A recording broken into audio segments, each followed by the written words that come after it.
भंजनगर सहर एवं भंजनगर उपकंठ अंचल प्रत्येक स्थान में बेआईन निशा कारबार एवं कारबारी मान विरोध में दृढ़ कार्यानुष्ठान ग्रहण करने गंजाम एसपी साहब कठोर निर्देश अच्छी एवं यही संक्रांत भंजनगर थानार भारप्राप्त अधिकारी श्री जीवनानंद जेना एवं तांकर सक्रिय पुलिस कर्मचारी ऑफिसर माने आप्राण उद्यम कर संक्रांत गोटे 5 जणिया संगठित बेआईन निशा कारबार मारात्मक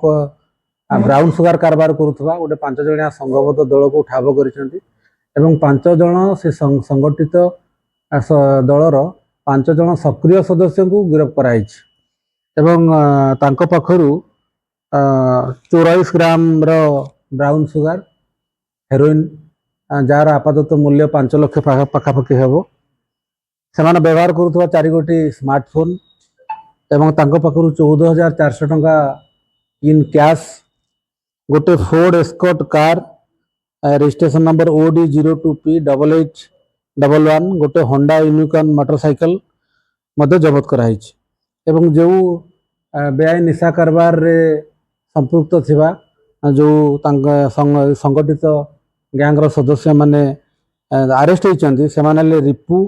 उर्फ अमित कुमार बेहेरा सरोज महांती सतीश उर्फ मानस रंजन जेना कान्हूचरण जेना एवं अमीय रंजन महांती ये समस्त को गिरफ्त कराई कोर्ट चालान करा एटा गोटे नेटवर्क अच्छी से नेटवर्क अन्य सदस्य मान आम ठाब करूँ से धरबू एवं यार संपूर्ण जो चेन अच्छी ट्रेड चेनटा अच्छी तार आग पछ समस्त को ठाब करा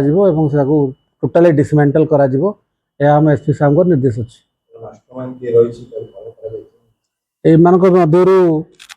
जड़े जी अमीय रंजन महांती अच्छी सी आगुरी गिरफ होकर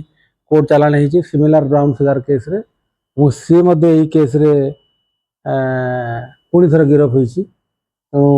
आपात जमा पड़ी सी और तार अन्य सदस्य मैंने यहाँ को भंजनगर थाना अंचल चल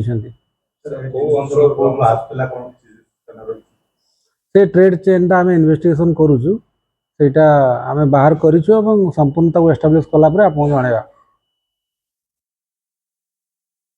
गंजाम जिला भंजनगर आसी निशा माफिया विरोध में पुलिस एक बड़ सफलता ब्राउन सुगार कारबार उपर चढ़ाऊ कर 4 जन को गिरफ्त कर भंजनगर पुलिस सेमानक निकटू 44 ग्राम ब्राउन सुगार सहित नगद टंका कार बाइक और मोबाइल फोन जबत कर भंजनगर थाना अधीन मां सोरादेवी मंदिर और बुदुरी गांव मध्य पेट्रोलिंग और ब्लॉकिंग ड्यूटी समय पुलिस एक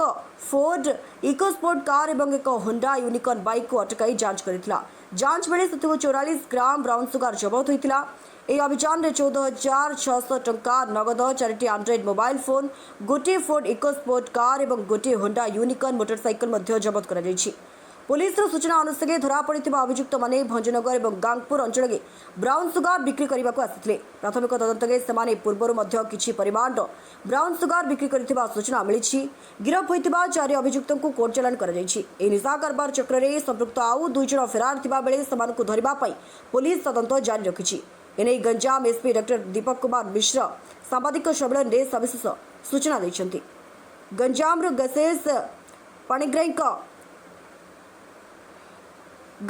गणेश पाणिग्राही को रिपोर्ट लोकल न्यूज 7।